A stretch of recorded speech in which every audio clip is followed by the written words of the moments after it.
Johnny, the other day you mentioned that government institutions seem to view the general public as some sort of enemy. What do you mean by that? Well, they seem to view us as an enemy in what they release, what they tell us, and what they don't tell us, Johnny. So it's secrecy again. Yeah, it's sort of a bloody us against them sort of bloody mindset. Right. Well, Jesus, don't let the general public hear about this, for Christ's sake. Jesus Christ. Now, when you boil it all down, Johnny, and when you don't even boil it all down, but when you boil it all down, there's really only one reason why government institutions don't want the public to know what they're doing.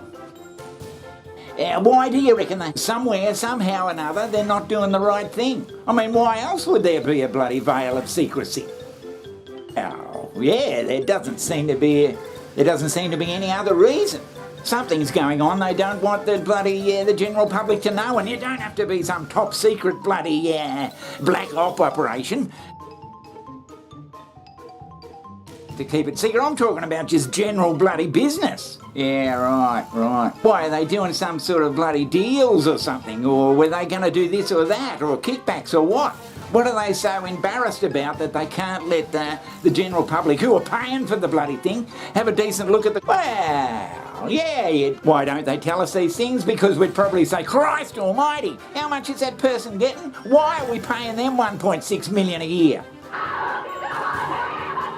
I mean, a good example is Joe and his bloody confidential, bloody classified documents that seem to keep popping up everywhere. I don't quite understand why you don't ask me questions about that.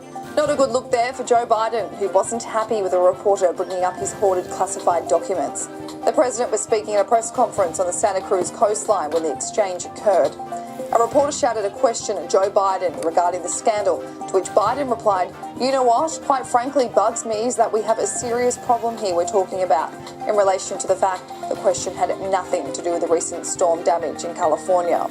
The president further explains that he believes the American people don't quite understand why the reporter wouldn't use the opportunity to ask questions about the damage.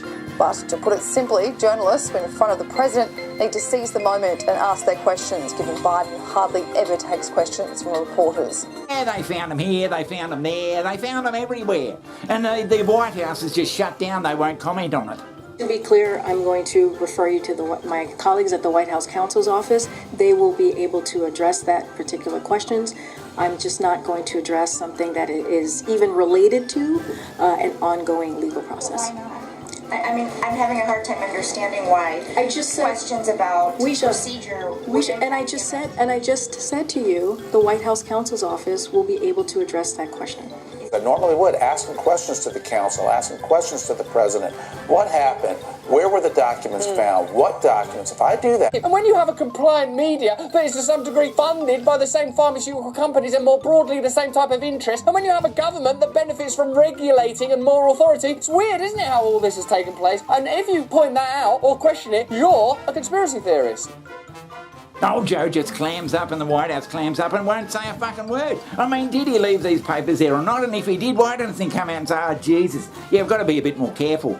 Who found these fucking papers in the first place? What, the cleaner?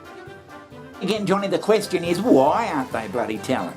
There's only one reason. Born free as the wind blows.